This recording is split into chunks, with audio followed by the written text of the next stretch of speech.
Bonjour, chers amis auditeurs de Radio Courtoisie, vous êtes les bienvenus dans ce libre journal de géopolitique profonde. En effet, on ne va pas commencer avec Arnaud par une controverse entre lui et moi depuis le temps qu'on se connaît.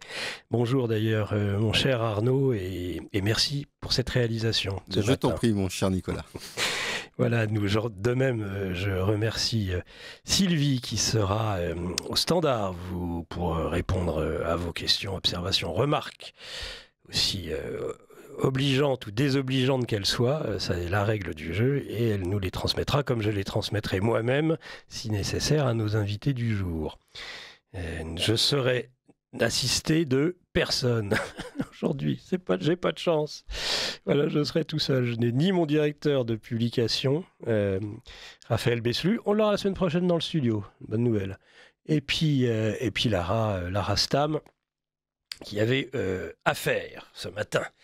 Donc ce n'est pas grave, je serai tout seul. Je vais d'ailleurs rapidement, c'est en effet le sujet, vers la guerre. Il n'y a pas besoin de mettre de points d'interrogation. Je pense un point d'exclamation même serait superfétatoire. C'est vers la guerre, c'est vers quoi la propagande de l'ensemble des médias, aligner le sont tous nos politiques aujourd'hui, sans exception, en tout cas pour ceux qui comptent, ceux qui ont des députés ou des sénateurs, ou une représentation, en tout cas une représentation nationale. Je ne parle pas évidemment de nos amis souverainistes, que ce soit, et d'ailleurs qui sont très actifs actuellement, que ce soit Florian Philippot du mouvement Patriote qui manifeste et qui appelle à manifester comme tous les samedis pour la paix. Pareillement pour François Asselineau, lui c'est jeudi, place de la République pour la paix. Nicolas Dupont-Aignan a annoncé pour sa part sa candidature à l'élection présidentielle de 2027. J'espère qu'il y aura une élection présidentielle en 2027 entre nous. Ça, c'est une autre histoire. Les invités donc du jour, avant une très courte revue de presse justement, puisque je suis tout seul, chers auditeurs. L'un, vous le connaissez fort bien, évidemment, puisqu'il est patron d'émission sur Radio Courtoisie. C'est souvent pour ceux qui écoutent et suivent les émissions de plateau du vendredi et du samedi soir à 19h sur la chaîne YouTube Géopolitique Profonde. Vous le voyez souvent avec moi. Il était d'ailleurs avec moi et François Asselineau hier soir à 19h. C'est notre ami Laurent Arthur Duplessis. Bonjour mon cher Laurent, bienvenue. Bonjour. Tout va bien ? Oui. Tout va bien.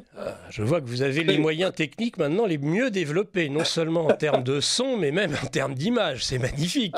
On n'arrête pas le progrès. C'est dû à la firme Apple.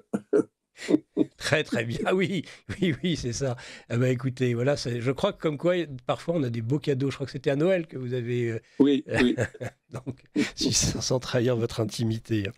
Écoutez, on va très vite revenir vers vous, évidemment, Laurent. Et puis, vous pouvez d'ailleurs le présenter avec moi. C'est un petit nouveau, on est content. Il vient sur un crash test aujourd'hui. Et si on en est content, évidemment, on n'hésitera pas à profiter de son punch. Si je tentais que j'ai le droit de dire ça. Bon, mon cochon, bof. Fabrice Saint-Paul, qui est un officier supérieur de la Marine nationale et qui est membre du groupe dont vous faites partie, je crois aussi, mon cher Laurent, du groupe de géopolitique du mouvement politique citoyen MPC de notre ami Philippe Muret. Alors déjà, bonjour, mon cher Fabrice Saint-Paul. Bonjour à tous. Voilà. Bonjour. Officier de marine. Ancien officier de marine. Aujourd'hui, je suis dans la réserve citoyenne aujourd'hui. Donc voilà, je suis plus d'active. Mais vous êtes prêt, réserve citoyenne, vous êtes prêt pour la guerre alors ? Souhaitons que non. le plus loin possible. Vous avez adopté sur X Unis, nous conquérons. Est-ce que vous pouvez d'ailleurs nous en donner un petit rappel historique ? Parce que c'est important et je crois que les patriotes, les vrais j'entends, il faudrait qu'ils adoptent cette belle formule. Quelques mots peut-être. Alors cette formule est assez ancienne, mais elle date des années 40, quand le commandant Kieffer, à l'époque, qui avait rejoint Londres avec le général de Gaulle, avait décidé de créer des commandos marines donc une unité de force spéciale pour des opérations très spéciales. Et donc, cette unité, qui était composée de 177 hommes, a été formée par les SAS en Angleterre. Et ça faisait partie, c'était leur leitmotiv, donc, et ça a été repris par les commandos marines français, donc les 177 qui ont débarqué le 6 juin 1944 sur la plage de Ouistreham, avec le commando Kiefer, le numéro 4 commando. Et donc c'est resté, en fait, c'est une tradition, comme le port du béret chez les fusiliers marins et les commandos marines, qui est porté à l'anglaise, contrairement aux autres bérets portés par d'autres forces, comme les parachutistes, par exemple. Oui.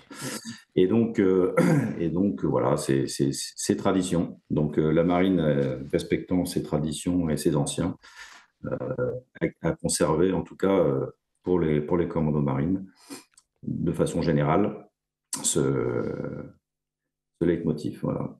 Et bon, après, chaque commando a son propre oui. leitmotiv aussi. Et donc, voilà, et je l'ai gardé parce que, étant fusilier moi-même, voilà, c'est un peu la marque de fabrique. Et la reconnaissance aussi de nos grands anciens qui ont débarqué le 6 juin 1944, qui ont été les premiers à poser les pieds sur les plages de France. Donc, voilà, c'était pour leur rendre hommage aussi. Et puis dire que voilà, merci. La France, c'est ça aussi, c'est surtout ça. Ben c'est ça, merci Fabrice Saint-Paul et commando marine, genre de choses-là. Mais on va tous le devenir grâce à notre kit de survie. Devrions-nous plutôt appeler ça manuel de survie? Pour tous les commandos marines ont certainement la même chose. Vous avez un peu d'eau, vous avez des piles, vous avez tout ça. Et puis surtout, vous avez des conseils de bon sens. Ça va être le premier point de cette très courte revue de presse sur lequel on cherche par tous les moyens à user d'un narratif de la peur. Nous sommes au 5e anniversaire. J'ai aussi tenté qu'on puisse appeler ça un anniversaire. Mars 2020, rappelez-vous, répété 6 fois dans une allocution. Je crois que c'était le 18 mars. Nous sommes en guerre, disait de façon martiale Emmanuel Macron. Nous sommes en guerre. Eh bien, nous étions en guerre contre un virus. Et c'était le début de ce qui allait être eh bien, un grand mouvement de retrait de nos libertés, bien évidemment. Merci. Merci pour ce premier message. Alors là, on a déjà des gens qui envoient des messages tout de suite. Ça, c'est pour saper mon élan. Qu'est-ce que c'est que ça? Sabotage. Donc, 5 ans, le confinement, évidemment. Juste avant, il nous disait le couple présidentiel allait au théâtre. Eh bien, le théâtre continuait, mais par contre, il allait s'exercer à notre rencontre. Et puis, tout un narratif dont on sait qu'il allait aller vers ce qui était recherché. Ce fut même un demi-échec, c'est-à-dire une vaccination obligatoire pour tous. Et oui, mais ça ne s'est pas fait. Il y a eu heureusement des mouvements de résistance, comme quoi il faut résister. Il ne faut pas se dire que tout est fichu, c'est pas vrai. C'est jamais vrai, jamais de désespoir, surtout en politique, vous le savez bien, et c'est pas Radio Courtoisie qui va le démentir, la radio du pays réel et de la francophonie, quand on sait pourquoi on dit pays réel, bien évidemment. Donc pas de désespoir en politique, c'est totalement proscrit. Et ce narratif qui a duré pendant 2 bonnes années, 2 confinements quand même, rien que sur l'année 2020, et puis après le pass sanitaire, et puis la tentative du pass vaccinal, et puis tentative, c'est pas tentative seulement pour certains, vous avez eu des professions entières qui se sont retrouvées, en particulier les soignants, avec l'obligation de se vacciner, au risque, et pas au risque d'ailleurs, d'être suspendus sans même les minima sociaux, hein, sans rien. Hein, ils se sont retrouvés, les gens, sans rien du tout. Et on est probablement le pays aujourd'hui en France, c'est là peut-être le plus déplorable, parce qu'après tout c'était un mouvement mondial. Nous sommes les derniers à admettre ou à reconnaître quoi que ce soit. Il n'y a toujours aucun effet indésirable, c'était ce qu'avait expliqué le ministre Véran. Ça n'existe pas. Ça n'a aucun rapport. C'était le mantra. Ça n'a aucun rapport. Et il n'y a aucune reconnaissance du fait que bien c'était pas comme ça qu'il fallait faire. De tout ce que l'on a pu infliger aux personnes âgées dans les EHPAD, aux familles, lorsque décédées. Il n'était même interdit de se prendre dans les bras, vous rendez-vous compte. On était réduits à 10, 12 dans le cimetière pour dire au revoir, si tant est qu'on ait pu voir le cher disparu. Et ils ne s'excusent de rien, prétendent qu'ils assument. J'aimerais qu'ils assument, j'aimerais qu'on les fasse assumer et qu'un jour on les juge pour ce qu'ils ont fait. Donc ce narratif-là, eh bien aujourd'hui, il est redoublé par un grand narratif d'une grande peur. Il est revenu nous voir, nous parler de la patrie en danger.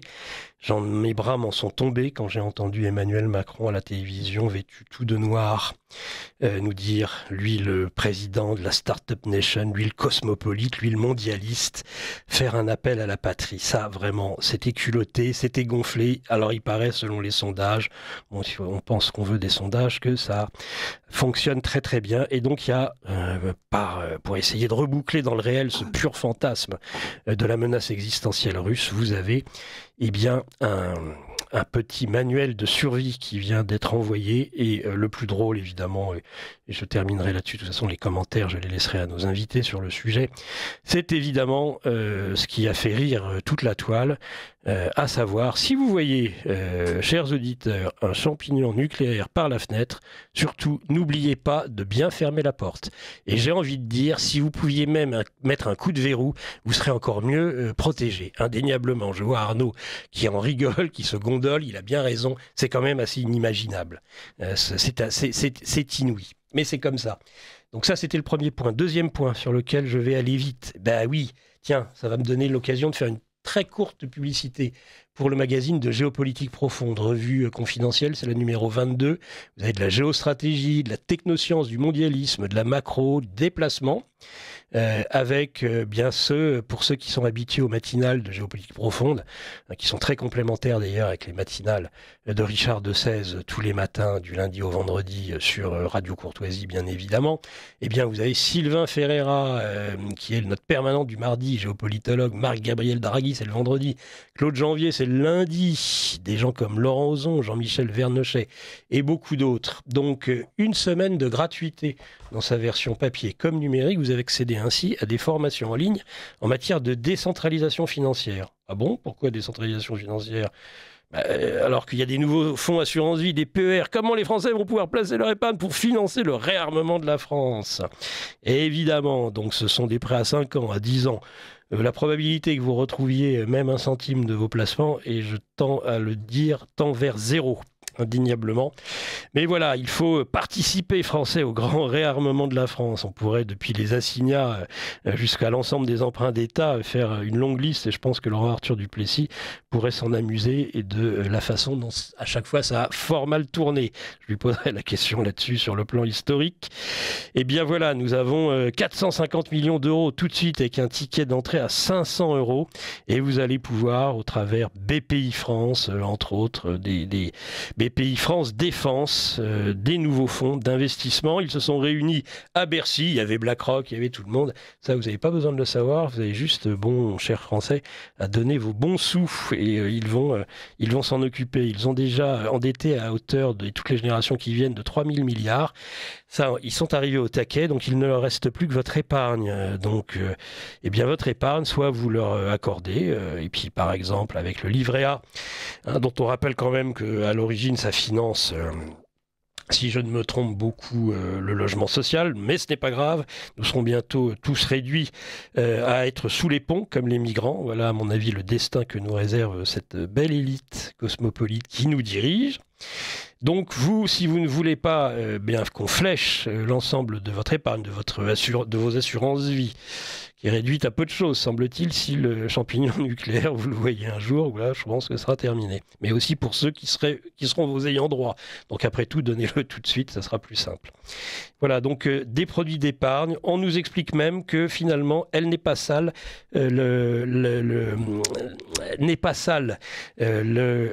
L'industrie de l'armement, puisque évidemment, on rappelle quand même qu'il y a quelques mois auparavant, notre cher ministre des Finances, on peut l'écrire comme la pompe à finance ou l'arbre à finance, P-H-Y-N-A-N-C-E. Ce sont nos palotins dignes officiers d'ordonnance du vice-roi de Pologne, le père Ubu. Donc ce bon père Ubu, ce bon palotin même je dirais, qui est notre ministre des Finances, eh bien Lombard, Éric Lombard, pour ne pas le nommer, ancien directeur de la Caisse des dépôts et consignations, eh bien, nous dit que non, pas du tout, alors qu'il nous disait à Davos, nous devons aller résolument vers la transition écologique, vers la transition énergétique, il n'y a que ça qui compte. Et tant pis si le rendement de nos entreprises s'en trouve minoré, limité, car c'est ça. Eh bien non, maintenant c'est la guerre, donc c'est pas grave, c'est très décarboné finalement, les canons César, ben oui, on va le croire. Et ce rétropédalage est particulièrement pathétique. Donc ça, c'était le deuxième, et je vais aller très très vite, car je vois que il est déjà 9h15. Écoutez, ça va aller vraiment, mais extrêmement vite, que je retrouve juste cette brève. Je crois que j'ai trouvé... Où ça donc? Voilà, ça y est, c'est là. Qu'est-ce mortalité infantile, la France parmi les moins bien classés dans l'Union européenne, alors qu'elle était en tête en 1990. Ai-je besoin d'en rajouter? Je ne pense pas. Voilà. Taux de mortalité infantile. Mais pourquoi donc? Avec qui plus est, une démographie en berne en France, on le sait bien. Voilà, j'ai fini cette revue de presse, mes chers auditeurs. Donc je vais tout de suite, pour introduire ce sujet vers la guerre, quelques mots d'introduction, parce que nous on restera ensemble, mon cher Laurent, sur ce narratif de la Grande Guerre qui se met en place, et où on a l'impression, moi c'est ma première question, Laurent, et puis après on passe la parole à Fabrice Saint-Paul, qu'il faut le prendre au sérieux, Macron. C'est-à-dire que moi je fais partie de ceux, on n'est pas tous d'accord d'ailleurs, et on s'engueule parfois sur les plateaux de géopolitique profonde, Laurent, entre ceux qui disent mais non, de toute façon ils n'ont pas les moyens, tout ça c'est de la blague, c'est juste là pour prendre l'argent des l'épargne des Français. Moi j'ai l'impression que Macron, il rigole pas. Starmer, j'en sais rien, mais Macron, la guerre, il la veut. Je ne sais pas ce que vous en pensez. Ah, il la veut, ça c'est sûr. Il est prêt à tout pour continuer à exister politiquement. Et il est clair qu'il se refait une santé sondagière avec cette hystérie anti-russe, cette hystérie guerrière qui jette l'affolement, dans une certaine mesure, qui jette l'affolement dans les populations en France. Néanmoins, les Anglais me font peur aussi, parce que les Anglais sont des spécialistes du coup tordu. On parlait des SAS tout à l'heure, qui est une unité d'élite remarquable. J'avais moi-même un oncle qui avait été formé par les SAS et qui était dans le service action du BCRA. C'est une unité de très très grand prestige, et Fabrice le sait mieux que moi. Mais ils sont employés actuellement, les SAS, pour des coups tordus en Ukraine. Et ils sont très, très, très efficaces. Ils sont remarquablement efficaces. Mais aux mains d'une direction politique mondialiste, comme est celle du Royaume-Uni, ça les rend très dangereux. Parce que, et je crains notamment, par exemple, les coups tordus sur les centrales nucléaires. Ouais. Kursk ou Zaporijjie, voilà. Ou voire même Tchernobyl. On l'a vu le jour même où se réunissait la conférence de Munich et où les États européens et les dirigeants européens allaient prendre la fessée du siècle par J.D. Vance. À ce moment-là, toutes les caméras étaient tournées vers Tchernobyl et là, on voit apparaître un drone, bien sûr russe, c'est évident, quand on sait les dégâts que ça pourrait avoir, qui frappe un des sarcophages d'une centrale, heureusement, dont les réacteurs aujourd'hui sont en veille. Et oui, et alors une attaque sous faux drapeau russe, pour ensuite coller sur les Russes la responsabilité d'une contamination nucléaire à relativement grande échelle, et du même coup faire monter les tensions. Donc ce binôme Macron-Starmer est, je dirais, dans une certaine mesure assez inquiétant tout de même. Bien. Merci Laurent. On va tout de suite passer la parole à Fabrice Saint-Paul. Je pense que vous, mon cher Fabrice, vous avez certainement le calme des vieilles troupes, mais quand même, est-ce que tout ce narratif, vous le croyez totalement superflu, inoffensif au fond, ou au contraire pouvant conduire vers l'irréparable ? Ben, je dirais qu'en fait, la stratégie est double aujourd'hui. Il faut revenir un petit peu aux origines de la chose concernant nos politiques. Stammer, comme Macron, comme Merz d'ailleurs, et d'autres politiques en Europe, sont tous issus du Forum économique de Davos. Ils sont tous issus des Young Global Leaders. Donc, ils ont tous été formatés pour mener une politique de globalisation à l'image de ce que souhaite d'ailleurs Jacques Attali, c'est-à-dire un gouvernement mondial unifié, uniforme et dirigé par les élites sans plus de besoin de démocratie. Donc, leur objectif est commun. L'arrivée de Trump au mois de novembre a bouleversé la donne, puisque les États-Unis, et chacun le sait maintenant, ont poussé et ont initié le conflit en Ukraine dès les années 2010-2012 en installant via la CIA des bases de la CIA, 12 bases de la CIA en Ukraine, en formant l'armée ukrainienne, en rénovant les moyens matériels et en fournissant de nouveaux matériels à l'Ukraine. Et ça aboutit au coup d'État du Maïdan de 2014, qui est à l'origine du conflit finalement, et à l'agression par l'Ukraine des russophones qui habitent principalement sur la partie est du pays, qui compose à peu près 80% de la population, et aujourd'hui, qui malheureusement pour eux aussi, habitent sur une zone qui est extrêmement riche en minerais, en gaz, en terres rares, et qui est convoitée par le monde entier, bien évidemment. Donc, il y a ce premier aspect, et puis il y a l'aspect purement politique aujourd'hui qui vise à rester en place coûte que coûte. Stammer est très bas dans les sondages, mais le conflit avec la Russie lui permet de rester en poste aujourd'hui, malgré les scandales qu'il a sur lui, révélés par Elon Musk d'ailleurs. Et Macron, pareil, Merz qui vient d'être élu, vient de tenir un discours extrêmement guerrier, extrêmement dangereux dans le Bundestag cette semaine. Alors qu'il n'est même pas encore, chancelier. Et qu'il a été applaudi à tout rompre par l'ancien Parlement qui n'a toujours pas été renouvelé. Donc là, ça pose question quand même sur la démocratie. Et puis ce qui se passe en Roumanie aujourd'hui, etc., et en Serbie, on peut parler de tout ça. Oui. Aujourd'hui, la stratégie est donc double, une stratégie guerrière sur le terrain, parce que l'objectif premier, c'était de faire tomber Poutine pour pouvoir dissoudre, fractionner la Russie et s'accaparer les ressources très importantes de ce pays, ses richesses. Et puis, sur le plan interne, il faut obtenir l'adhésion, le consentement forcé des populations. Et comme on l'a vu avec le Covid il y a 5 ans, finalement, la stratégie et les éléments de langage sont toujours les mêmes. C'est-à-dire que si on remplace Covid par russe, finalement, si on reprend les éléments de langage, on a la même stratégie. Coronavirus. Voilà, on passe du coronavirus au coronavirus russe. Voilà, exactement.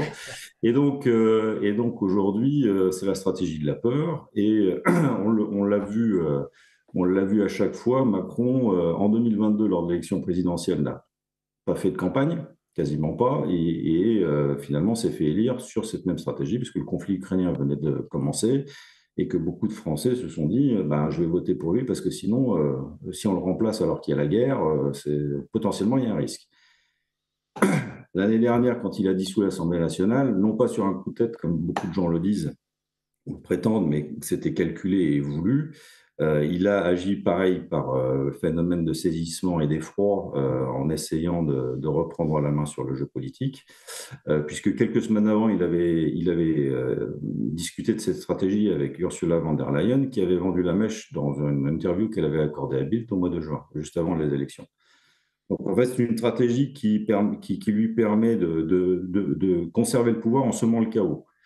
Donc, c'est ce qui s'est passé l'été dernier avec les épisodes de nomination potentielle de tous nos futurs premiers ministres qui ont tous été écartés les uns des autres. Et pour finir par Bayrou, qui a présenté finalement ce à quoi on s'attendait, c'est-à-dire un plan de sauvetage des finances publiques qui était en fait calqué sur le programme de sauvetage des finances publiques de la Commission européenne, ni plus ni moins. Bon, Bayrou a été évincé, mais pardon, je fais un lapsus. Barnier. Barnier a été évincé, Bayrou a pris le relais, et finalement, le budget qui a été voté, c'était quasiment celui de Barnier, quasiment à la virgule près. D'ailleurs, Bayrou avait pas vraiment pris le temps de le lire, puisque dans certains amendements, ils n'étaient même pas au courant qu'il y avait suppression d'un certain nombre de montants alloués notamment à la recherche sur le cancer infantile. Voilà, donc il l'a découvert à l'Assemblée nationale, c'est un petit peu embêtant. Donc toute la stratégie aujourd'hui, c'est de faire peur, et il ne faut pas oublier que dans 4 mois, potentiellement, Macron peut de nouveau dissoudre l'Assemblée nationale. Oui. Donc s'il s'appuie sur une stratégie de la peur qui permet d'obtenir une certaine adhésion finalement du Français électeur. Chef de guerre, c'est un pouvoir faible qui se rêve pouvoir fort. Cette semaine devant à base aérienne 116, avec son discours, enfin, je dirais assez pitoyable et une mise en scène ridicule, où il essayait de s'imposer qu'un Eisenhower parlant au milieu des troupes la veille du débarquement de Normandie, si vous voulez, c'est un peu pathétique quand même. Ça, le militaire, même s'il n'est plus d'actif en tant que tel, que vous êtes, ça vous fait sourire? Oui, je trouve ça un peu gênant et vraiment déplacé. Et vous croyez que les collègues étaient contents de se prêter à cette mascarade? Je pense qu'il y en a une partie non. Après, voilà, le devoir à se servir, et ma foi, aujourd'hui, c'est le chef de l'État qui a été légitimement élu, hein, on va dire. Enfin, même si on pourrait revenir sur un certain nombre de choses, mais aujourd'hui, il est président de la République, c'est le chef des armées, donc voilà, il lui doit le respect. Donc, malgré tout, voilà. Il n'était peut-être pas forcément très convaincu de l'utilité de cette chose, mais bon. Lui aussi, il nous doit le respect. Lui aussi, il nous doit le respect, Macron. Oui, tout à fait. Et à ceux qui l'a élu. Aussi et avant tout. Donc voilà, aujourd'hui, la stratégie de la peur, avec le potentiel d'une élection, d'une nouvelle dissolution de l'Assemblée nationale sur un fond de crise majeure, pourrait lui permettre de recouvrir une majorité à l'Assemblée nationale. Cela ajouté au fait qu'il a fait nommer Ferrand comme président du Conseil constitutionnel. Avec le soutien du Rassemblement national qui, par son abstention, l'a permis. Absolument. Sachant que Ferrand milite depuis 2-3 ans maintenant pour la suppression de la limitation à 2 mandats présidentiels, on voit plus ou moins poindre le bout du nez d'une modification de la Constitution pouvant permettre à Macron potentiellement de se représenter en 2027. Donc voilà, double stratégie, une stratégie guerrière avérée sur le terrain, parce que le fait que les États-Unis aujourd'hui se retirent du jeu, prennent du recul par rapport à ça avec l'élection de Trump, laisse les Européens un petit peu désœuvrés, et que l'objectif du monde de Davos, on va dire, des globalistes, des mondialistes, c'est voilà, d'arriver à faire tomber Poutine pour briser les BRICS qui sont en train de monter en puissance sur le plan international et sur le plan géopolitique, et pouvoir aboutir à leur monde merveilleux d'unité mondiale. Voilà, donc aujourd'hui, ils iront jusqu'au bout, malheureusement. Sinon, pas d'autre choix. Et derrière... Alors, jusqu'au bout, ça veut dire quoi quand on sait qu'il y a l'arme nucléaire quand même qui est en jeu? Il faut pas oublier qu'un certain nombre d'élites, alors là, ce ne sont pas des ragots, aux États-Unis se sont fait construire des abris anti-nucléaires. Beaucoup de milliardaires beaucoup des élites. Dans des îles, dans les Caraïbes, par exemple. Voilà. Donc, peut-être que derrière, il y a cette idée avec ce potentiel, mais ça serait dramatique pour l'humanité. Mais bon, je pense qu'ils sont jusqu'au boutistes, ces gens-là. Ils sont limite fanatiques. Ils font partie... Je dirais que Davos a un gourou, c'est Klaus Schwab, et que derrière, il a des groupies, et c'est une véritable secte aujourd'hui, puisqu'ils parlent tous à l'unisson, ils agissent tous à l'unisson. Il ne faut pas oublier que Zelensky aussi est un young global leader. ils utilisent l'arme du mensonge et de la perversion à grande échelle, donc, et la version accusatoire systématique.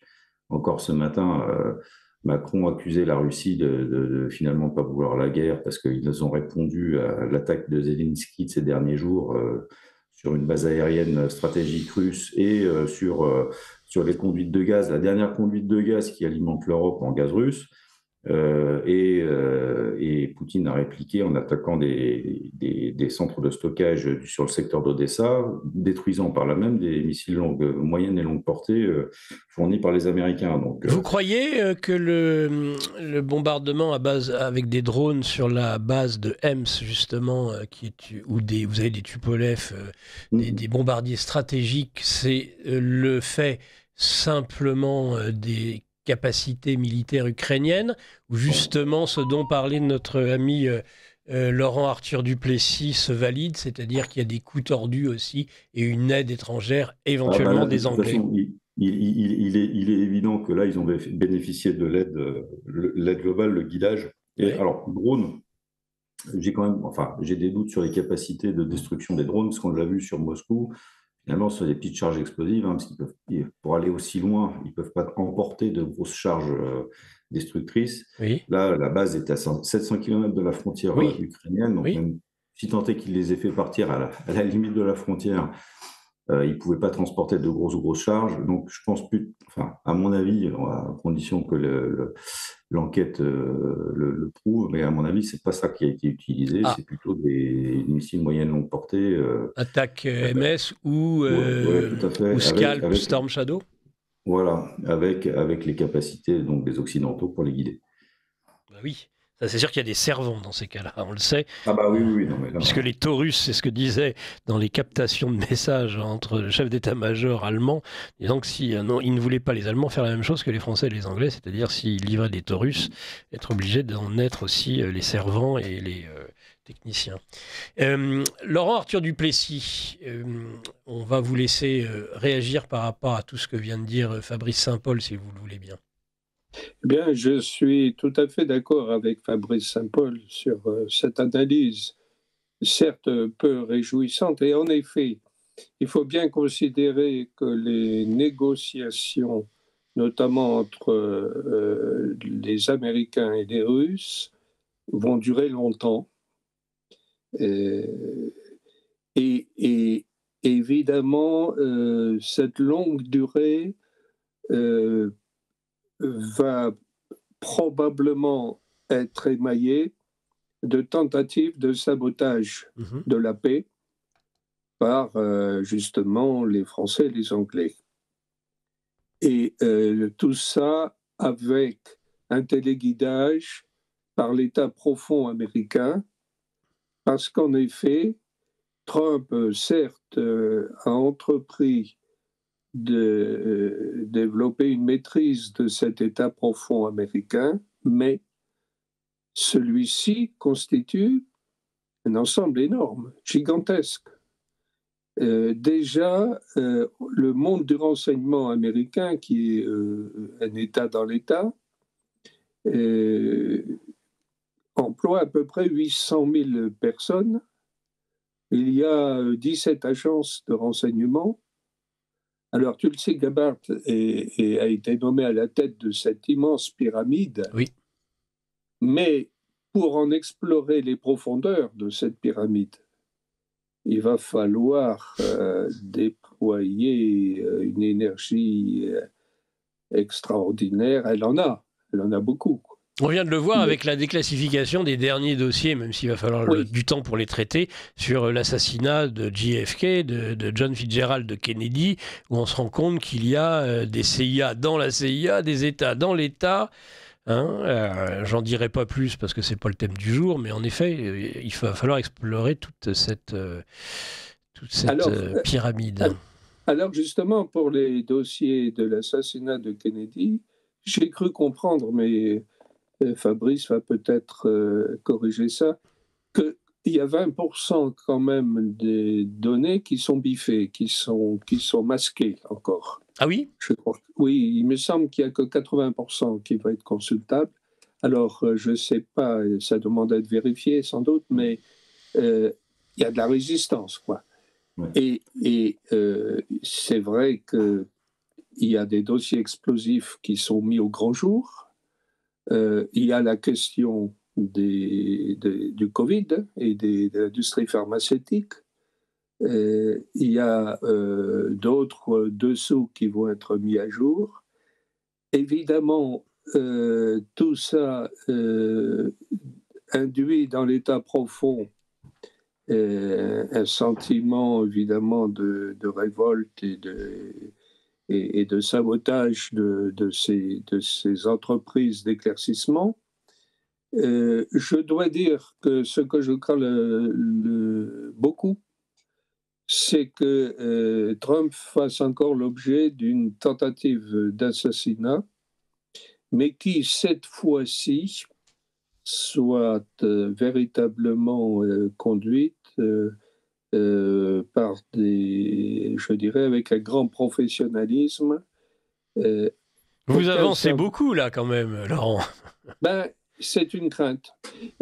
Aucune sécurité de très haute personnalité ne peut être garantie à 100%.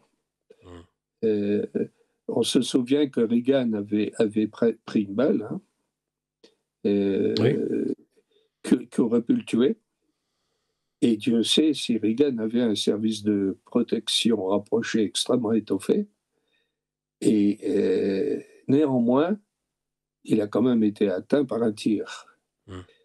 Et d'autre part, l'histoire des États-Unis est jalonnée d'assassinats de présidents. Oui. Il y en a eu 4 qui ont été assassinés lors d'une période assez courte, quand même, de 250 années d'existence des États-Unis d'Amérique. C'est tout de même beaucoup, 4 qui ont été assassinés. Ça rigole pas, ça ne rigole pas aux États-Unis. Et je dirais que c'est inscrit en quelque sorte assez profondément dans la tradition politique américaine. Ça. Et il faut dire aussi que la société américaine est tout de même très, très violente. Il y a plusieurs millions d'armes en circulation chez les particuliers. Il y a toute la mythologie du cow-boy, du Far West, etc. C'est une ambiance très, très armée, pourrait-on dire. Et puis, il y a quand même le réflexe que finalement, un gêneur, après tout, on peut l'éliminer physiquement. Et puis, il faut voir aussi que la CIA, notamment, a aussi pour habitude de pratiquer assez couramment ce qu'on appelle les opérations homo. Enfin là, vous avez James Jesus Angleton qui est en tout cas ciblé dans l'affaire JFK. C'est ça que je voulais dire, qui est, semble-t-il, un vieil liaison avec le Mossad. C'est-à-dire que vous avez la CIA, mais vous n'avez peut-être pas que la CIA. J'entends Arnaud qui me dit quelque chose, non ? Ah, le Bobino quand j'ai le temps. On va peut-être attendre parce qu'on profite, si on peut le faire vers 10h, ça nous permet de profiter pendant ce temps-là de Fabrice Saint-Paul. Je vais lui redonner la parole parce qu'on aura une demi-heure d'échange ensuite, mon cher Laurent, non sans avoir donné un ou deux courriers d'auditeurs. Analyse très convaincante. Croyez-vous que les pays européens soient capables de faire la guerre à la Russie sans les États-Unis ? Si la Pologne préfère l'armement américain, c'est qu'il y a un doute.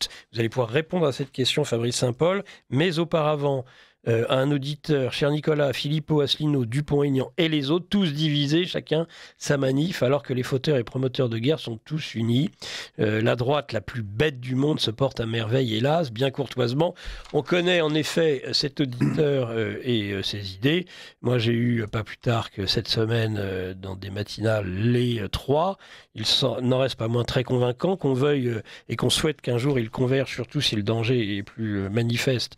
Je le souhaite, et tous ceux qui sont qui ont les mêmes idées, dont Philippe Murer, dont on vient de parler, avec son mouvement citoyen, auquel participent et Laurent Arthur Duplessis et Fabrice Saint-Paul. Et puis là où c'est vrai, c'est que aujourd'hui même, où une manifestation a lieu pour la paix, eh bien vous avez LFI qui, avec Mélenchon, manifeste partout en France contre l'extrême droite et ses pratiques. On est loin de la gauche de Jaurès, c'est même l'anti-Jaurès Mélenchon, puisque il n'a rien à dire finalement, ou bien peu contre la guerre. Fabrice Saint-Paul, vous pourriez répondre à cette question d'auditeur. Est-ce que l'Europe peut faire la guerre à la Russie sans les États-Unis ? Non, vraiment non. Aujourd'hui, tous les rapports indiquent que nos moyens matériels sont largement insuffisants et que si on devait entrer en conflit actif contre les Russes, on ne tiendrait pas plus d'une semaine avec les moyens dont on dispose aujourd'hui, que ce soit l'armée de l'air, que ce soit l'armée de terre, même la marine. Aujourd'hui, on est au minima du stock de munitions. On a fourni quasiment tous nos stocks et on continue à le faire puisque M.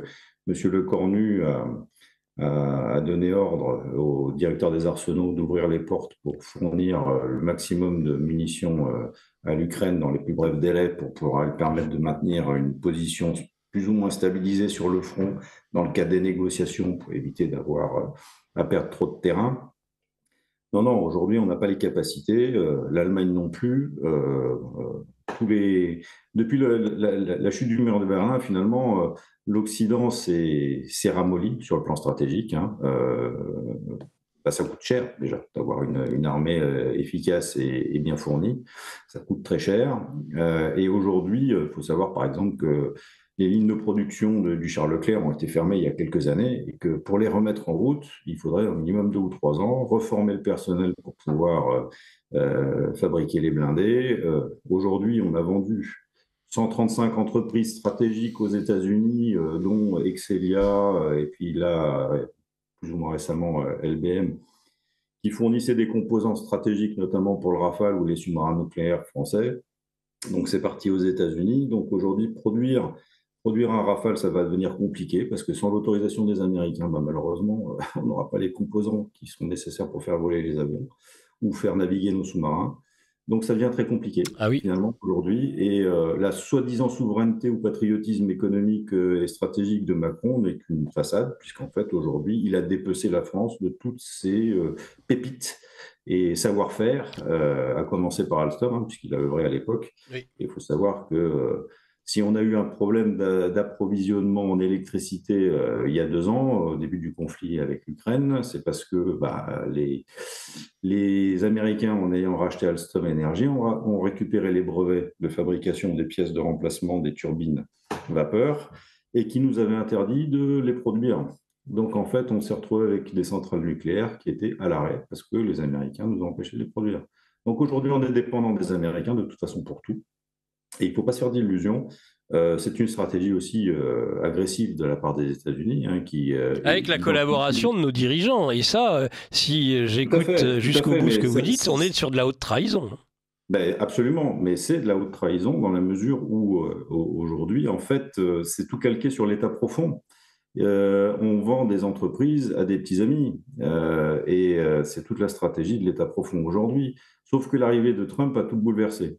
Et ce que disait tout à l'heure Laurent est tout à fait vrai, c'est que aujourd'hui on dépeint Trump comme étant un fou et puis Musk comme étant un fasciste. La stratégie qu'ils ont mis en place aujourd'hui, c'est de détruire l'État profond par sa source de financement en premier, avant de détruire, d'éliminer, on va dire, les corrompus. On va tarir la source de leur mode de fonctionnement qui est l'argent. Et aujourd'hui, Elon Musk, notamment en ayant commencé ses investigations sur USAID, a démontré que des milliards et des milliards étaient complètement détournés par l'État profond, qu'il y avait des rétrocommissions qui étaient mises en place pour revenir payer des élus démocrates de la Chambre des représentants. Et il s'interroge notamment sur les fortunes de Mme Pelosi, de M. Schumer, etc., des Clinton qui sont devenus multimillionnaires en quelques années. Et finalement, ils se rendent compte que le trajet est assez simple, c'est-à-dire que vous avez George Soros, qui a une fondation, qui se fait financer par l'USAID d'1 milliard, et une partie de l'argent part en financement des campagnes politiques des gens qui ont voté les financements pour Soros. Donc voilà, en fait, la boucle est bouclée, et c'est pour ça qu'aujourd'hui, l'État profond, via des ONG qui manifestent contre Musk en détruisant des Tesla, etc., essaye de déstabiliser complètement et mener une véritable guérilla terroriste contre Trump et Musk, parce qu'ils sentent bien que si jamais Musk va trop loin dans le système, ils sont cuits, tout simplement, parce qu'ils n'auront plus de source de financement, et surtout, ils seront exposés à la justice pour avoir détourné de l'argent public. Voilà. Et il faut savoir aussi que nos politiques en Europe, qui sont affidés plus ou moins à George Soros, l'Open Society, Soros, qui ont perçu de l'argent et des aides de Soros, en fait, ils ont utilisé l'argent détourné par du contribuable américain, et que potentiellement, ils s'exposent à des poursuites. Aux États-Unis. Voilà.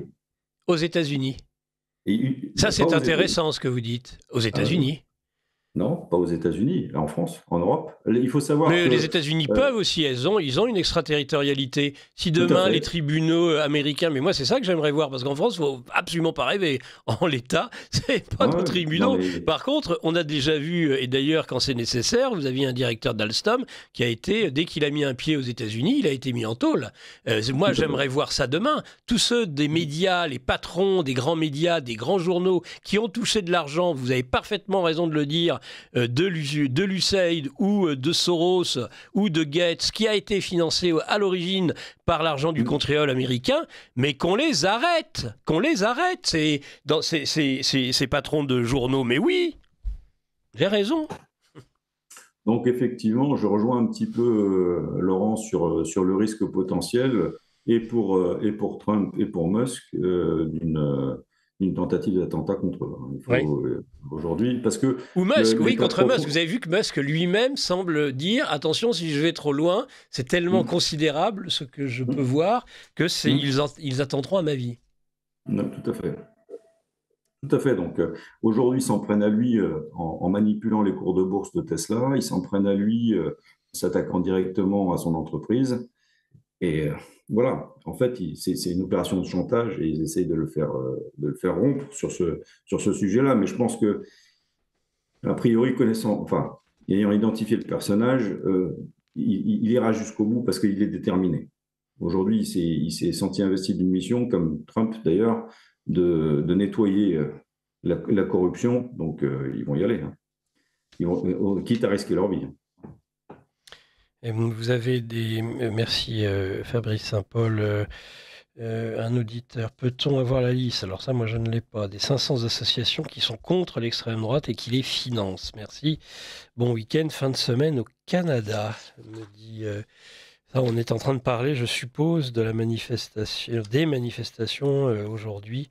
Vous avez peut-être un commentaire, parce que j'ai vu que vous étiez aussi très actif, Fabrice Saint-Paul, sur la politique interne, finalement, nationale. Qu'est-ce que vous pensez de ces manifestations aujourd'hui en France contre l'extrême droite? C'est un contre-feu. C'est un contre-feu pour faire oublier la situation générale de la France qui est dramatique. Aujourd'hui, au mois d'avril, on aura peut-être 190 000 chômeurs de plus. On a fermé 168 000 entreprises du jamais vu l'année dernière. Tout s'effondre. Les finances publiques, c'est abyssal. Les taux d'intérêt sur les marchés pour la France sont au plus haut depuis 30 ans, avec 3,6%. Il suffit d'écouter Marc Tuati pour se rendre compte que la situation financière de la France est catastrophique. Et en fait, on masque tout ça, et c'est un petit peu le même mode d'action, que ce soit chez Starmer, que chez Merz, etc. Ils ont ruiné l'Europe dans ce conflit de façon volontaire pour essayer d'imposer une Europe fédérale qui soit la solution au problème, en fait, qu'ils ont créé eux-mêmes. Parce que la guerre avait pour objectif de fédérer finalement la conscience européenne devant un risque existentiel avéré. selon eux. Donc aujourd'hui, c'est tout pour le fédéralisme. Et pour justifier du fédéralisme, il faut un argument de poids. Et l'argument de poids, aujourd'hui, c'est la guerre qui est utilisée. Et ils iront vers ça. De toute façon, tout en masquant qu'ils ont complètement eux-mêmes détruit l'économie européenne et le financement de 800 milliards, enfin tous ces pis-aller qu'ils sont en train de nous présenter pour pomper dans l'épargne des Européens, n'a qu'un seul but, c'est de se refaire à bon compte sur le dos des contribuables, quoi. Se refaire, je pense qu'ils ont déjà en compte offshore ce qu'il faut, mais en tout cas prendre encore plus, prendre ce qui reste, racler.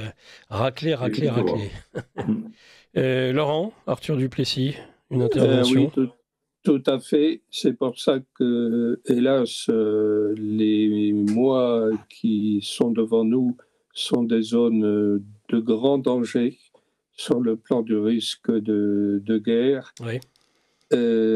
Trump essaye de contrer tout ça, mais il faut reconnaître que la tâche est énorme, tout de même, parce que les négociations avec Moscou seront très ardues. On pouvait s'y attendre, bien sûr. Ça va être très compliqué. Là, on n'en est qu'à des prémices. Mais Moscou veut réordonnancer l'architecture de sécurité, non seulement de l'Europe et du continent euro-russe, mais finalement veut réordonnancer l'architecture de sécurité à l'échelle du monde, et Trump aussi. Donc ça transcende certes très très largement la question ukrainienne, mais enfin celle-ci est tout de même centrale, elle est extrêmement ardue, et ça va être très long, ces négociations, très compliquées, et les embûches vont être multiples sur le parcours. Alors, un auditeur. Alors, les auditeurs sont très variants sur le sujet. Certains me reprochent d'interrompre. Alors maintenant, je n'interromps plus. Je fais juste couiner un peu mon petit cochon quand il y a des anglicismes. Alors, sachez, mon cher Fabrice, qu'il ne faut pas dire, selon cet auditeur, young leader, mais jeune meneur ou jeune chef. J'en suis là, pour le coup, je ne suis pas sûr. J'en suis pas sûr. Ne dites pas, les États-Unis ont initié la guerre en Ukraine, mais ont commencé ou débuté. Là oui, d'accord, les États-Unis ont initié. Pourquoi d'ailleurs? J'en sais rien. Pourquoi est-ce qu'il faudrait dire initier Laurent Arthur Duplessis? Je sais pas. Bon, je donne droit aux observations, surtout que là c'est du Standard. De notre invité, mais de notre invité, pardon, pour notre invité, mais de notre auditeur. Une autre question qui peut être intéressante, peut-être Fabrice Saint-Paul, sur laquelle vous pourriez réagir. Pourquoi donc la grande Europe avec les Russes ne serait-elle pas possible de Brest à Vladivostok? Ça serait une inversion complète du narratif et de la stratégie militaire et diplomatique et géopolitique et géostratégique des Européens. La grande Europe jusqu'à la Russie. J'ai l'impression qu'ils préfèrent, on l'a vu à Londres, faire la guerre avec les Canadiens de Trudeau, avec les Turcs même, avec les Néo-Zélandais, les Australiens, l'OTAN finalement, constituée moins peut-être éventuellement les États-Unis, contre la Russie. On a l'impression que la Russie ne fait pas partie de l'Europe. C'est quand même assez incroyable d'ailleurs, au moins dans sa partie occidentale. C'est vrai que c'était le vœu pieux de Gaulle à l'époque qui disait effectivement de Brest à Vladivostok, la grande Europe. Il ne faut pas oublier que Poutine a proposé en 2003, du temps de Bush, d'adhérer à l'OTAN et que ça a été refusé par les Américains. Poutine s'est rendu compte que finalement l'Occident, en tout cas l'État profond, n'avait qu'une visée, c'était de fracturer la Grande Russie, la grande et sainte Russie vers des 13 petites républiques qui seraient facilement manœuvrables et gouvernables pour récupérer les richesses. Donc derrière, vous avez BlackRock, Vanguard, etc., qui avaient des intérêts colossaux à faire en sorte que finalement la Grande Russie ne puisse pas perdurer et que Poutine, qui était arrivé au pouvoir et qui est un joueur d'échecs remarquable, avait redressé le pays et l'avait comme jamais depuis la fin de la Seconde Guerre mondiale. et il fallait les évincer. Donc aujourd'hui, ils sont dans cette démarche-là, ils iront jusqu'au bout. Ils essaieront de le faire chuter, en tout cas, en provoquant peut-être des désordres à l'intérieur même de la Russie et peut-être même en attentant à sa vie. Ouais. Donc oui, bien sûr, et ça serait d'ailleurs un rééquilibrage naturel entre l'Asie, les États-Unis et puis au milieu la Grande Europe, et arriver à quelque chose de multipolaire, effectivement, avec, si les gens s'assagissent, un point de stabilité qui pourrait être cette Grande Europe. Ça serait faisable, c'est juste une question. En fait, les gens qui nous gouvernent, et c'est pour ça que j'emploie le terme de Young Global Leader, c'est qu'ils ne sont pas des nationaux, ils servent une entité étrangère. Donc, on les appelle comme on les appelle, c'est-à-dire les Young Global Leaders qui sont nommés ainsi par Klaus Schwab, donc, et qui se présentent comme tels. Et puis vous avez plusieurs grades, et on a pu voir il y a un an que le grade suprême avait été accordé par Klaus Schwab sur une réunion privée à Emmanuel Macron, une sorte de petit cabri, ou de petit, en tout cas une bête à cornes. Ce qui est surprenant quand même. Hein. Ouais. Un auditeur, un auditeur, pardon. La situation actuelle me rappelle ce qu'ont fait en leur temps Alcibiade et Bismarck. Là, on balaye le champ, le cadre historique de la civilisation, là. D'Alcibiade à Bismarck. Vous êtes d'accord avec ça, Laurent Arthur-Duplessis ? Est-ce que la situation rappelle, par exemple, sans parler d'Alcibiade, la stratégie allemande qui a conduit à l'unification de Bismarck ? Oui, c'est-à-dire que Bismarck a effectivement utilisé tous les moyens, toutes les occasions pour réunir les différents États allemands. Il a usé d'un certain cynisme vis-à-vis de la Bavière, par exemple. Mmh. La Bavière de Louis II, ou Louis II de Bavière ne souhaitait pas cette réunification. La guerre de 1870, Bismarck l'a allègrement provoquée en utilisant la bêtise du duc de Gramont, le ministre des Affaires étrangères français, oui. et puis l'hystérie de l'impératrice Eugénie qui poussait à la guerre. D'ailleurs, il est fascinant de voir comment les femmes peuvent être extrêmement bellicistes. Contrairement à ce que dit la chanson de Renaud, le fameux vulgarité sans nom, et qui chante justement contre Margaret Thatcher, en disant que justement les femmes seraient pacifistes. C'est vrai que c'est souvent l'inverse. Et on voit sur les plateaux de télévision des médias subventionnés... C'est la mère de Clovis. Un fanatisme belliqueux chez beaucoup de femmes, qui est assez étonnant, hein. Mais pour ce qui est de la stratégie américaine vis-à-vis de l'Europe et de ses rapports avec la Russie, il y a toujours une hantise chez les Américains, c'est à la suite de l'Empire britannique, c'est d'éviter l'émergence d'une puissance dominante quelque part dans le monde. Or, la hantise constante des Américains, que ce qu'ils soient démocrates ou républicains, c'est d'éviter une synergie phénoménale entre 450 millions d'Européens, un haut pouvoir de capitalistique et d'éducation, de savoir-faire. Plus pour très longtemps. Et 17 millions de kilomètres carrés de territoire russe bourré de matières premières. Ouais. Et une telle synergie donnerait à cet ensemble économique et géopolitique une position surplombante vis-à-vis de l'économie américaine. Donc, l'obsession, c'est de mettre une herse entre les Européens et les Russes. Mais ça, c'était la politique néoconservatrice, mon cher Laurent. Oui, est-ce que vous ne croyez pas qu'avec Marco Rubio, par exemple, son discours en Amérique latine, expliquant que c'était une étrangeté historique que le monde unipolaire et qu'un monde multipolaire devait être accepté, et que dans ce monde multipolaire, eh bien, je dirais, toutes les stratégies des géopolitologues américains seraient aujourd'hui dépassées. C'est ce que pense, par exemple, votre collègue François Martin. En tout cas, moi, je me souviens que lors de son premier mandat, Donald Trump avait mis une pression énorme sur Angela Merkel pour qu'elle renonce à finaliser la construction des Nord Stream. C'est pas faux. Ça, c'est une donnée factuelle, ça. Et moi, je m'en tiens aux données factuelles. Hein. On va continuer cet échange, Laurent, mais on va laisser conclure parce que je pense qu'il doit nous quitter ensuite et on passera le bobino juste après. Fabrice Saint-Paul, justement, vous pouvez conclure comme vous le souhaitez sur le thème qui était Vers la guerre de cette émission de Radio Courtoisie dans le livre Journal de géopolitique profonde.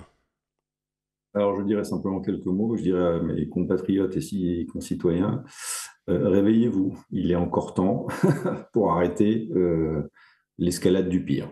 Donc, mobilisez-vous. Alors voilà, concrètement, Fabrice Saint-Paul, j'entends beaucoup de personnes qui, comme vous, disent aux Français, réveillez-vous. Mais concrètement, factuellement, pour aller dans le sens de Laurent Arthur Duplessis, comment se réveiller?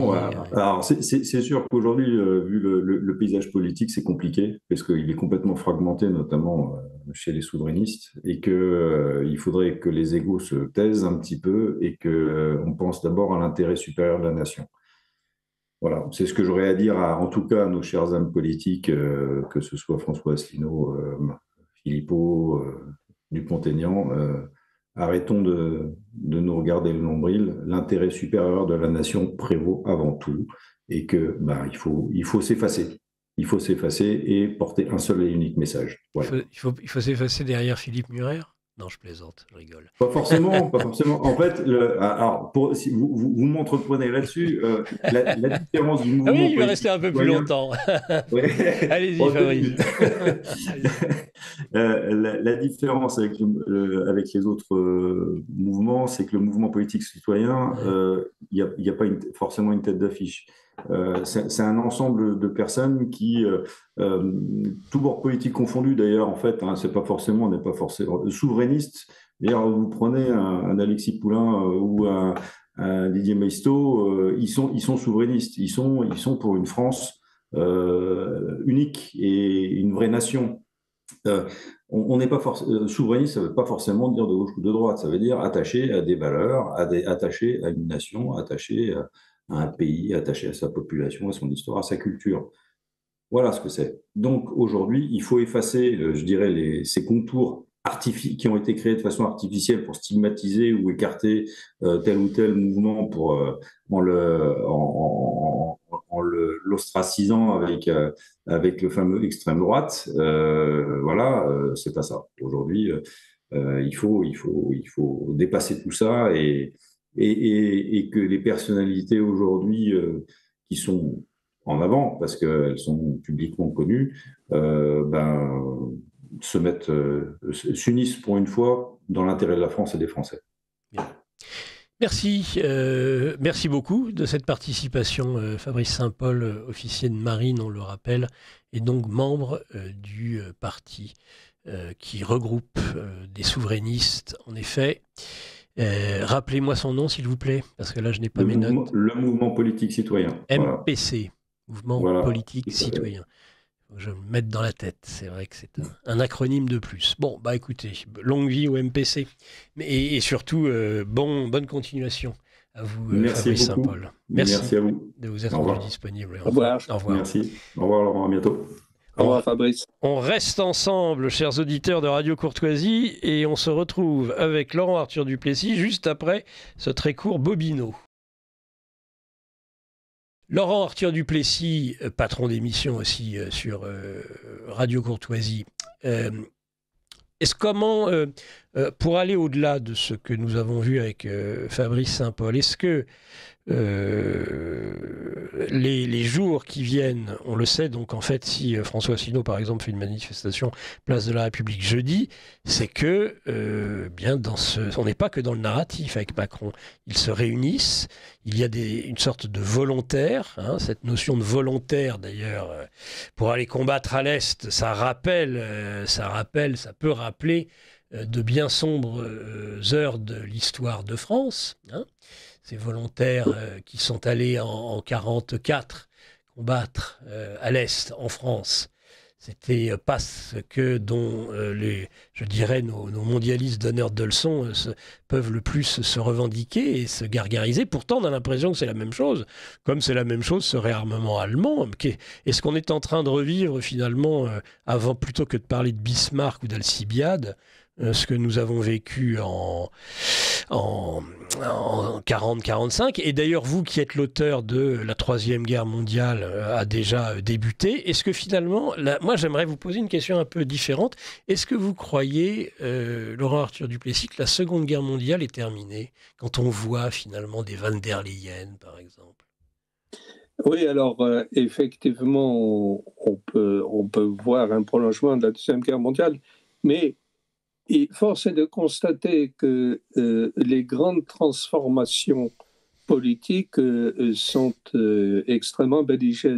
Je veux dire par là que la chute de l'Empire soviétique en 89-91 avait semblé s'effectuer sans effusion de sang, et ce fut bien le cas, et notamment par la vertu de Gorbatchev, dont on sous-estime le rôle phénoménal sur le plan historique pour éviter des effusions de sang pendant la chute de l'Union soviétique. Mais néanmoins, cet écroulement de l'Empire soviétique a une onde de choc différée dans le temps, parce que la réaction poutinienne hautement compréhensible face à l'expansionnisme de l'OTAN à l'Est, on peut dire que d'une certaine manière, elle est un écho à la chute de l'Empire soviétique.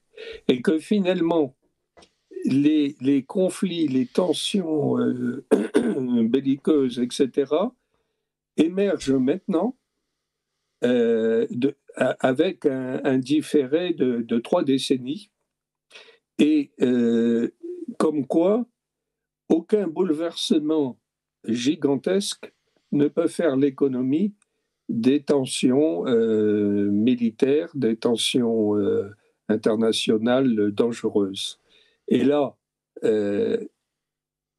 Gorbatchev avait prôné la maison commune, on se souvient. Oui. Il voulait une architecture de sécurité européo-russe. Il n'était pas question pour Washington d'accepter ça. Washington s'est ingénié à installer un divorce entre les Européens et les Russes, via notamment l'extension de l'OTAN à l'Est, absolument injustifiable à partir du moment où le pacte de Varsovie était dissous. Alors on se demande contre qui cette extension à l'Est, quand il n'y avait plus de pacte de Varsovie et qu'il y avait une Russie helsingienne totalement pacifiée. Mais il s'agissait notamment d'installer une herse entre les Européens et les Russes. C'est pour ça que pour Trump, ça va être un peu une quadrature du cercle. Trump ne veut pas de guerre d'Ukraine, il veut que ça s'arrête, il ne veut pas de guerre en général, et c'est vrai. Il veut bien des guerres commerciales. Il veut des guerres commerciales.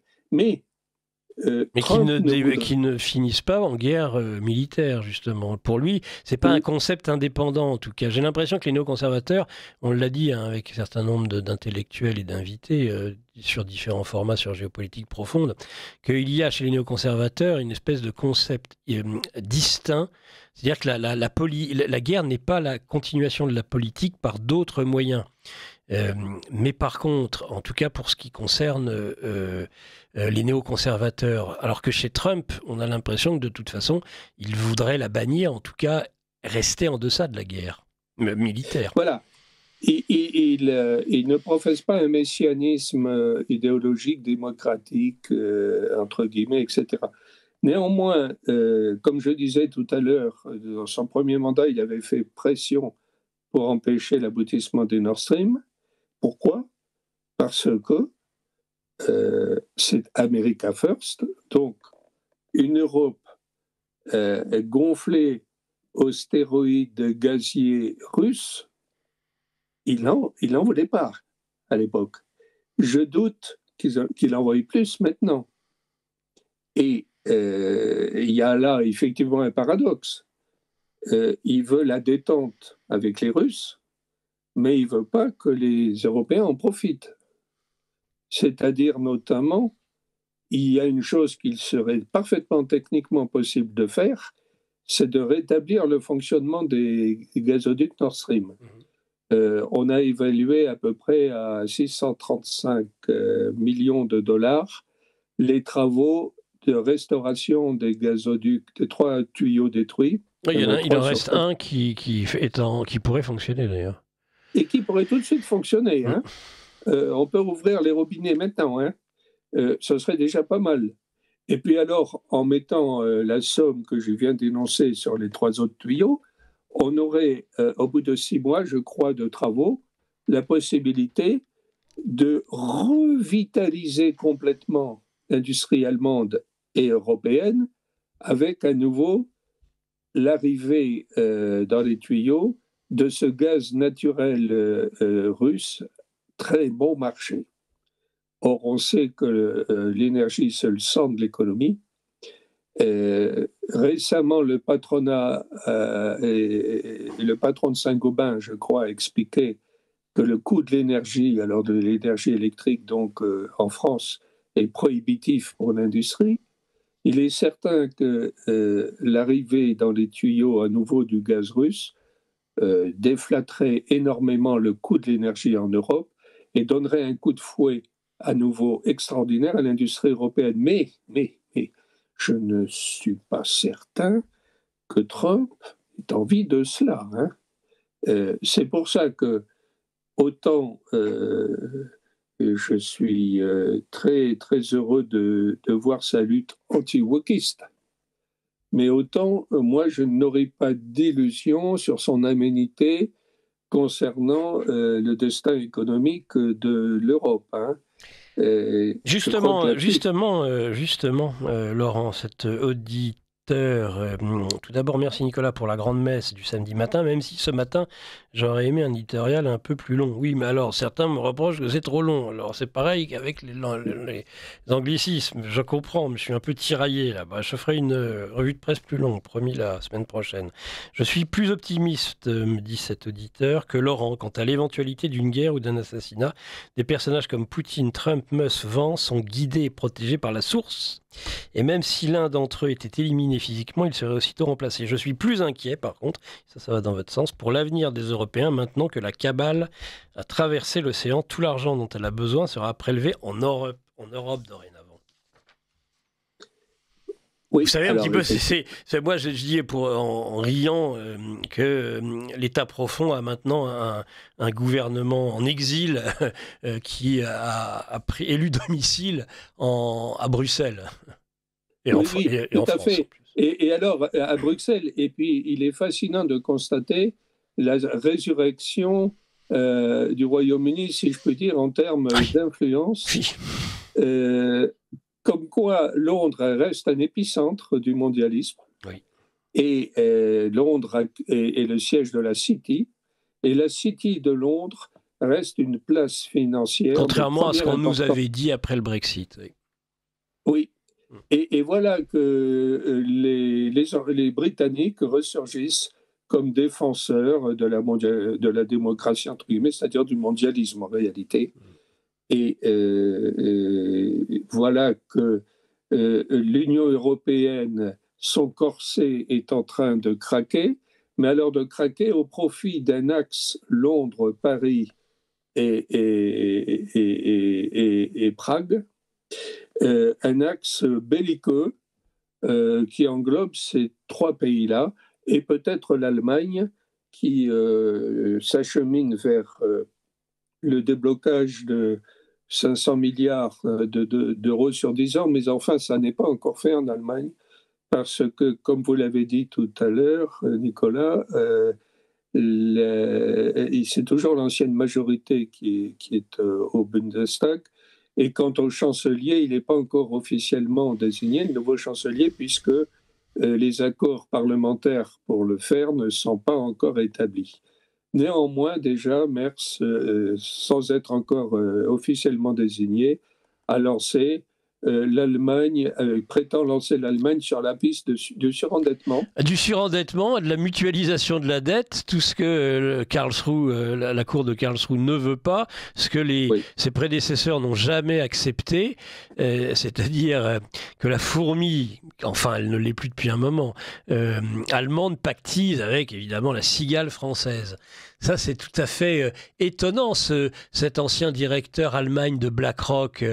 On a l'impression qu'avec Macron, Starmer, Merz, on a un trio ils font partie des chevaliers de l'Apocalypse. On a l'impression que finalement, tout revient de là où le virus premier est parti, c'est-à-dire cette Europe qui semble vouloir mener un ultime combat qu'elle va perdre. Oui. Qu'elle va perdre. Alors, c'est véritablement suicidaire. Oui. C'est-à-dire qu'on a l'impression que l'Europe est prise par un virus suicidaire depuis la Première Guerre mondiale, où elle a déjà largement entamé sa domination mondiale. Elle a perfectionné le résultat avec la Deuxième Guerre mondiale, qui a donné totalement la prééminence aux États-Unis avec les accords de Bretton Woods en 1944 et l'Empire américain qui est sorti de la Deuxième Guerre mondiale. Et un empire américain qui avait déjà bien profité de la première, mais alors après la deuxième, bon, c'était merveilleux. Le monde était à lui. Et voilà que l'Europe s'obstine dans un processus mortifère et suicidaire, autodestructeur, par une sorte de folie collective. C'est très étrange, ce phénomène. Les historiens pourront l'étudier avec beaucoup d'intérêt, car l'Europe se tire des balles dans les pieds tous les jours aujourd'hui.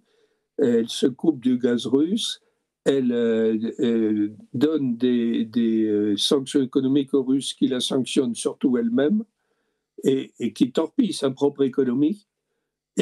Et l'Europe continue dans cette ivresse suicidaire en imaginant ainsi réapparaître sur le devant de la scène historique, en imaginant retrouver un rôle de locomotive dans le monde, oui, alors que ce n'est qu'une démarche suicidaire. C'est de la folie. C'est de la folie, et rien n'incarne mieux cette folie que la folie présidentielle française. Oui, alors effectivement, Macron en plus, il incarne cette folie avec talent, si je peux dire. Comme le disait le psychiatre italien en 2017, et je rappelle toujours, on parle souvent de ce bon psychiatre qui avait diagnostiqué, semble-t-il, une dimension, je le mets au passif ou à l'actif uniquement du psychiatre, ça n'engage que lui, mais en tout cas, une sorte de perversion narcissique chez notre président. Et d'ailleurs, je rappelle qu'en 2022, il avait fait une nouvelle vidéo, et ça, elle était saisissante. Il était lui-même saisi d'effroi en disant « J'avais peur pour la France, pour... nos partenaires français, nos voisins français en 2017, mais avec la réélection de Macron en 2022, j'ai peur, moi aussi à mon tour, et l'ensemble des Européens devraient avoir peur. » Ce gars il est psychiatre, d'accord, mais je lui trouve un don de divination, de prophétie assez étonnant pour un psychiatre. Oui. Et alors, d'ailleurs, c'est marrant de voir le contraste comportemental entre Starmer et Macron. Alors, il y en a un qui est un fou calme et l'autre qui est un hystérique. Starmer, c'est le flegme anglais. Néanmoins, il est dangereux aussi. Tandis que Macron, c'est l'hystérie française. Vous savez, autrefois, on disait la Foria Francesca. Mais alors, lui, c'est la Foria Francesca, mais sur un mode... d'impuissance et d'hystérie, alors que la Foria Francesca historique, elle était victorieuse sur les champs de bataille. Oui. C'était le chevalier Bayard. Là, Macron, c'est pas le chevalier Bayard. Non. C'est un frénétique. Enfin, écoutez, j'ai pas le pouvoir d'Emmanuel Macron et moi, j'ai des petits bitoniaux rouges là, vous savez, dans le studio, mais je pense que si j'appuie dessus, il y aura pas de champignons atomiques. Vous inquiétez pas, chers Français, il faudra pas fermer la porte à double tour, ça sera pas nécessaire. Excusez-moi, vous pouvez continuer évidemment, en tout cas sur cette inquiétude d'une sortie de l'histoire finalement pour l'Europe par une démarche suicidaire. Par une démarche suicidaire, et qui est dans la continuité de la Première Guerre mondiale et de la Deuxième Guerre mondiale. Et c'est quand même très étrange, c'est un phénomène psychologique collectif qui est digne d'études approfondies, hein, et qui laissera sans doute un souvenir dans les archives historiques, ça sera étudié par les historiens. Alors, cela dit, il est probable qu'à la faveur des grandes épreuves qui attendent l'Europe, de nouvelles élites vont surgir. Et vous savez, Wilfrid Pareto parlait de la rotation des élites. Oui, mais par la guerre souvent, souvent par la guerre. Et voilà, exactement. Par les crises et la guerre. Les crises et la guerre sont intimement liées. Et c'est à la faveur des crises et de la guerre qui connexent qu'il y a une rotation accélérée des élites. Et je pense qu'en Europe, et notamment en France, cette rotation des élites en est à ses prémices. Oui. Et je crois qu'elle pourra intervenir d'une manière, je dirais, impromptue, soudaine et surprenante. Et c'est souvent le cas dans l'histoire. Les rotations d'élites revêtent souvent ces caractéristiques-là. Je dirais, à commencer d'ailleurs par celles qui ont caractérisé la Révolution française en 1789, dans les années qui ont suivi. Et pour le meilleur ou pour le pire, selon les points de vue, on a assisté en France, qui était à l'époque les États-Unis du moment, on a assisté à une rotation des élites phénoménale en un laps de temps extrêmement court. Donc, je crois qu'on va retrouver un phénomène du même genre dans les prochaines années, à la faveur des tensions internes et internationales qui s'annoncent, tensions qui se revêtiront un caractère souvent dramatique. Donc, de la crise naît le renouveau. La crise est certes inquiétante, mais elle appelle le renouveau. Et elle appelle donc la régénérescence. Alors, en espérant on voit quand même l'évolution des guerres modernes, finalement, cette saignée qui était nécessaire à certains moments au sein de l'élite, en tout cas lorsque l'élite se battait. Alors déjà, ça a des limites, parce que je pense qu'elle a mis quand même, en 14-18, a mis cette élite européenne sur le flanc, en particulier l'élite française et allemande, où en effet l'ensemble des catégories de la population ont payé un très cher tribut à cette guerre. Mais il y a aussi cette tendance des guerres modernes, vous savez, Laurent, à finalement faire payer de plus en plus les populations civiles, et puis surtout d'avoir des armées de professionnels. Ce n'est plus le noble sur ces terres qui part au combat. Est-ce que cette vision de Pareto n'est pas un peu datée aujourd'hui ? Alors, les guerres aujourd'hui, étant donné la complexité des systèmes d'armes en jeu, les guerres aujourd'hui, elles nécessitent une relative professionnalisation des armées. Les armes sont hyper coûteuses. Les systèmes d'armes et la coordination des systèmes d'armes, parce qu'il y a aussi la coordination des systèmes d'armes, tout ça nécessite un très haut degré de compétence. Donc maintenant, c'est quasiment des armées professionnelles qui sont à même d'utiliser ces systèmes d'armes, et les armées godillots de Napoléon n'ont plus de sens aujourd'hui. Oui. On n'a pas besoin d'armées godillots, on a besoin d'armées de techniciens hautement qualifiés en réalité. Et il est vrai que ça limite un peu les dégâts d'une certaine manière, si on peut dire. Les saignées des guerres de Napoléon et de la Première Guerre mondiale sont hallucinantes en termes de coût pour la nation française. Ça a été un coût effroyable. Un coût effroyable dont on ne s'est peut-être jamais remis. Et voilà. Mais c'est vrai que maintenant, la professionnalisation nécessaire des armées, d'une certaine manière, limite ces dégâts-là. Mais c'est, comme vous l'avez très bien dit, Entre la Première et la Deuxième Guerre mondiale, les pertes civiles ont été énormément augmentées et il est probable que les guerres à venir vont les augmenter encore plus et les populations civiles seront en première loge. Merci beaucoup Laurent Arthur Duplessis. On remercie tout le monde, dont Fabrice Saint-Paul, aujourd'hui officier de marine que nous avons eu.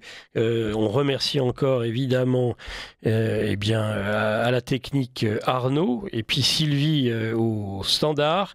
Cette auditrice me dit bonjour. Oui, comment faire concrètement pour sauver la France et virer Macron et sa clique? Toutes les droites sont fracturées, ce qui les rend impuissantes. Eh bien, on en parle la semaine prochaine, chères auditrices. Michel Dumas, pour terminer, bien sûr, son quatrain, le quatrain du livre journal de géopolitique profonde.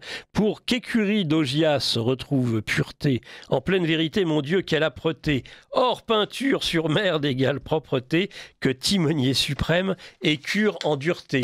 Merci à vous, chers auditeurs, de cette écoute sur Géopolitique Profonde. Et je passe tout de suite le micro et la parole à mon ami Mike Borowski pour son livre journal des controverses. À très vite sur Radio Courtoisie. On met un pognon de dingue dans des minima sociaux, les gens ils sont quand même pauvres. Le patrimoine que vous avez accumulé toute votre vie ne servira bientôt plus à rien. L'euro numérique arrive dans moins de 5 ans et avec lui toutes les futures mesures liberticides. L'impossibilité d'épargner, de consommer librement. Si vous ne voulez pas ce futur pour vous et votre famille, Géopolitique Profonde a développé une solution pour vous, la lettre confidentielle. Cliquez sur le premier lien en description pour la découvrir. Ne laissez pas vos élites vous enfermer dans le communisme 2.0.